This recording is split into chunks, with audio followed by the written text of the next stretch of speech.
Il t'arrive peut-être parfois de te dire: «Bah, j'ai pas de passion».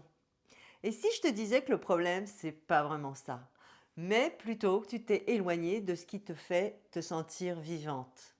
Et c'est pas un détail, parce qu'une vie sans passion, c'est une vie où il y a moins d'élan, moins d'envie, moins d'énergie, moins de mouvement. Bonjour et bienvenue.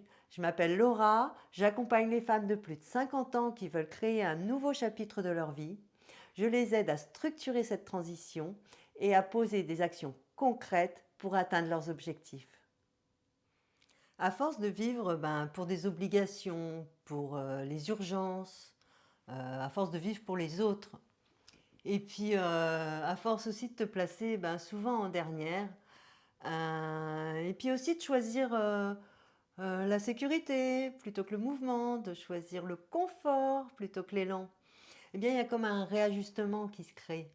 Quelque chose qui fait que peu à peu, tu vas t'éloigner de ce qui te fait vraiment envie, de manière profonde, de ce qui te fait vibrer, de ce qui te correspond réellement.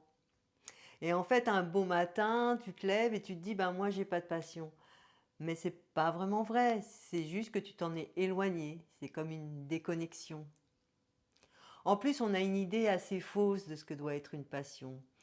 On pense qu'une passion, ça doit être quelque chose d'exceptionnel, de visible, de quasi spectaculaire. Mais pas du tout, une passion, ce n'est pas fait pour épater les autres. C'est quelque chose qui est fait pour toi, pour te réveiller, te sentir vivante. C'est quelque chose qui te transporte, te nourrit, qui va te créer de l'énergie quand tu penses que tu n'en as plus. Une passion, c'est quelque chose qui doit te donner du plaisir, qui te redonne un sens à ta vie. Hem, Quelque chose justement qui va te déconnecter de ce mode automatique pour te reconnecter à toi-même. Alors comment on sait qu'il y a de l'élan qui se crée pour une activité, pour ce qu'on va appeler une passion? Eh bien, en fait, cette activité va mobiliser ce qu'on appelle la motivation intrinsèque, celle qui vient de l'intérieur.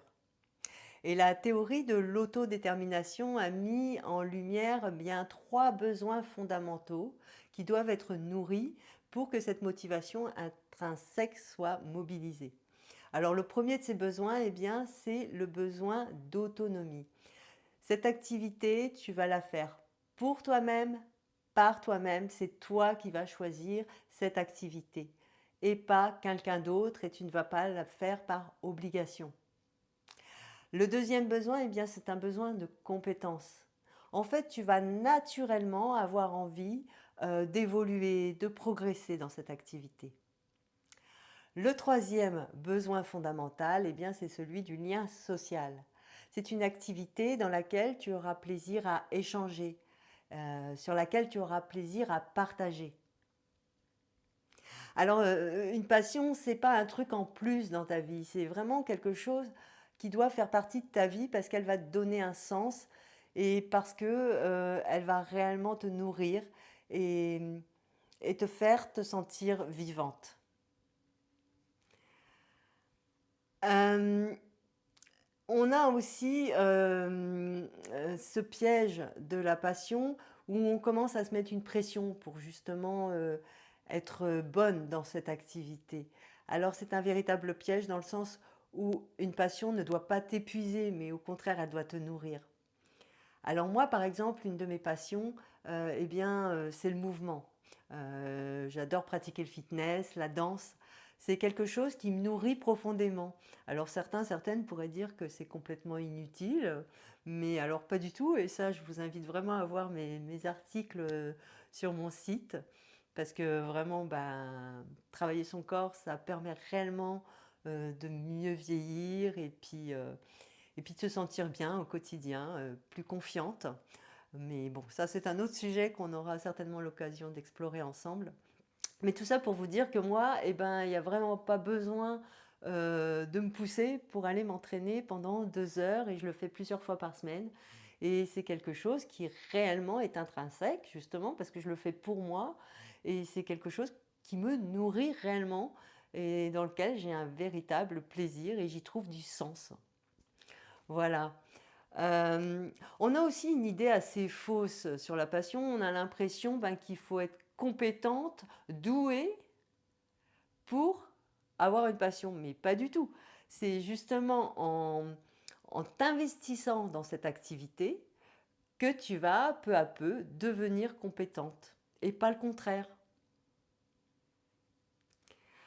Alors, comment on fait? Ben, justement, quand on sent que ben, on n'a plus de passion et qu'on aimerait que ça revienne. Eh bien, il ne faut pas chercher la passion.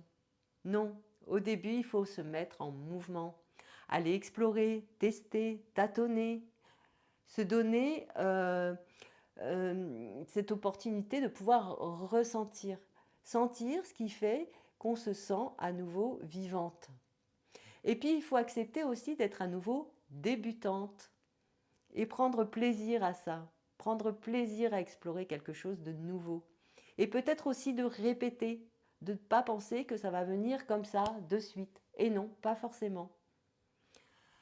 Euh, et puis, un truc super important aussi, bah, c'est de le mettre à son agenda, de le prioriser.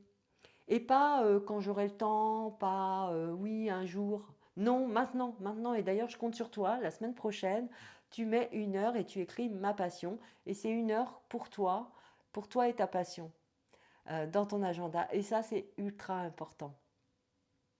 Alors, plus tu bouges et plus tu explores et plus tu vas créer de l'énergie. Et je le rappelle, c'est pas l'énergie ne vient pas avant l'action, elle vient avec l'action.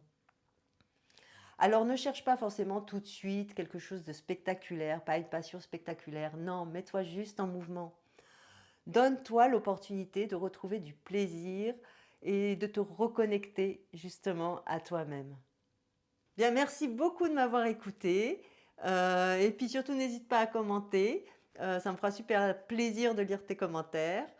Pense à me mettre un petit like aussi, ce serait super cool. Je te remercie par avance.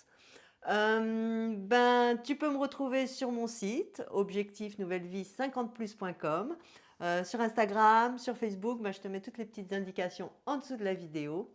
Et puis surtout, je compte sur toi ben, pour mettre 1 heure pour tes passions la semaine prochaine dans ton agenda. Et puis il me reste plus qu'à te souhaiter ben, une super bonne journée ou une bonne soirée. Salut!